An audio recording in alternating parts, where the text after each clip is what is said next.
미국에 맞선 캐나다 총리 재집권. 최근 치러진 총선에서 캐나다 민심은 도널드 트럼프 미국 대통령에게 단호히 맞서겠다고 공약한 자유당을 선택했습니다. 4월 30일 캐나다 선거관리위원회에 따르면 집권당인 자유당은 전체 하원 의석 343석 가운데 169석을 얻어 승리했습니다. 과반인 172석에서 3석 모자라지만 일당으로서 재집권하기에는 충분한 의석입니다. 그런데 불과 얼마 전까지만 해도 자유당이 정권을 잃게 될 것이란 관측이 훨씬 우세했습니다.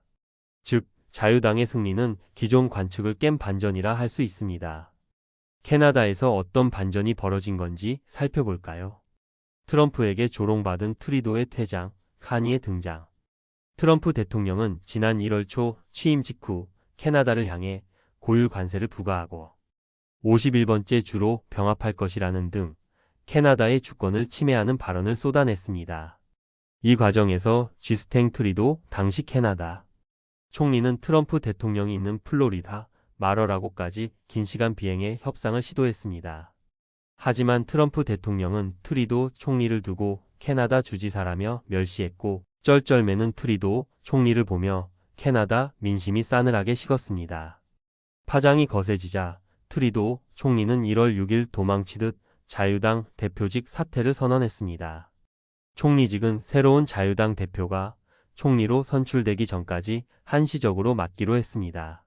사실상 트럼프 대통령이 트리도 정부를 무너뜨린 것입니다. 총선이 다가오는 가운데 자유당이 다시 집권할 가능성은 거의 없어 보였습니다. 트리도 총리가 사퇴 선언을 한 뒤 자유당의 지지율이 이당인 보수당에 26%포인트나 밀린다는 여론조사 결과도 나왔습니다. 그런데 자유당 대표 경선이 시작되고 트럼프의 부당한 요구 반대를 외치며 마크 카니가 등장하자 분위기가 달라졌습니다. 캐나다 국민은 미국에 맞서 캐나다의 주권을 지키겠다고 약속한 카니를 주시했습니다. 경선 과정에서 미국에 강한 대응을 하겠다고 밝힌 후보는 카니 뿐이었습니다. 카니는 3월 9일 85.9%라는 압도적인 득표를 받아 자유당의 새로운 대표로 선출됐습니다. 이런 카니가 3월 12일에는 총리직까지 맡게 되자 캐나다의 분위기가 달라졌습니다. 카니 총리가 캐나다는 어떤 형태로든 미국의 일부가 될 수 없다라며 트럼프 대통령에 당당히 맞서는 행보를 이어가자 자유당의 지지율이 점점 오르기 시작했습니다. 그리고 총선을 앞둔 4월 25일 자유당은 보수당을 다시 앞서며 1위를 탈환했습니다. 본래 카니 총리는 캐나다 재무부 수석부 장관과 중앙은행 총재를 지낸 경제계 인사였습니다. 총리를 맡기 전까지 눈에 띄는 정치 경력이 없었으며 캐나다 국민이 선출한 하원 의원 신분도 아니었습니다. 참고로 캐나다에서는 하원 의원 신분이 아니더라도 정부를 이끄는 총리가 될 수 있습니다. 다만 이건 헌법상의 이론적인 이야기입니다. 실제로 별다른 정치 경력이 없는 데다가 하원 의원이 아닌 인사가 총리가 된 건 캐나다 역사상 처음입니다. 이런 카니 총리의 등장은 미국의 관세 합병 공격을 받은 캐나다의 처지가 얼마나 긴급한 상황이었는지 보여줍니다. 카니 총리의 행보와 승리 비결. 미국에 단호히 맞서는 카니 총리의 전략이 자유당을 기사회생시켜 승리로 이끈 비결이라 할 수 있습니다. 카니 총리는 취임 뒤 미국에 보복 관세를 부과하는 등 트럼프 대통령에게 굽히지 않고 맞서는 자주적 행보를 이어갔습니다. 트럼프 대통령의 압박에 맞서 본래 친미 성향이었던 자유당의 체질을 바꾼 것입니다. 총선 과정 속 캐나다에서 반트럼프 여론이 불붙는 가운데 트럼프 대통령은 캐나다를 향한 노골적인 주권 침해를 계속했습니다.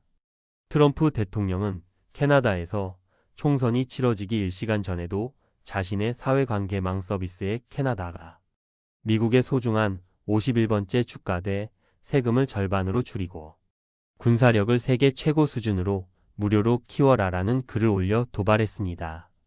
이에 분노한 많은 캐나다 국민이 카니 총리가 이끄는 자유당의 표를 몰아준 것으로 보입니다. 총선에 처음 출마한 카니 총리는 자신의 지역구에서 당선돼 하원 의원이 됐습니다. 또 자유당이 승리함에 따라 이번에는 캐나다 국민이 직접 뽑은 선출직 신분으로서 다시금 총리직을 맡게 됐습니다. 카니 총리는 승리 연설에서 우리는 미국의 배신이라는 충격을 극복했지만 그 교훈을 절대 잊지 못할 것이라며 캐나다와 미국의 오랜 관계는 이제 끝났다라고 선언했습니다. 그러면서 미국은 우리의 땅, 우리의 자원, 우리의 물, 우리의 나라를 원하고 있습니다. 이것은 단순한 협박이 아니라며 트럼프 대통령은 미국이 우리를 소유할 수 있도록 우리를 무너뜨리려 하고 있다. 하지만 그런 일은 절대 일어나지 않을 것이라고 강조했습니다.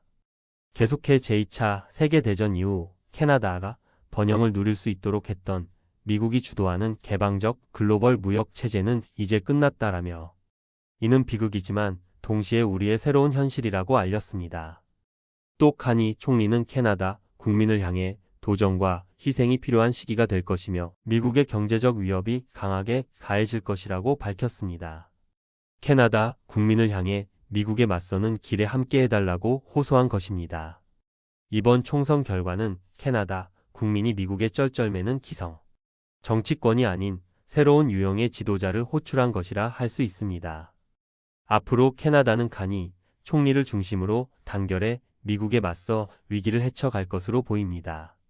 한국이 교훈으로 삼아야 할 것.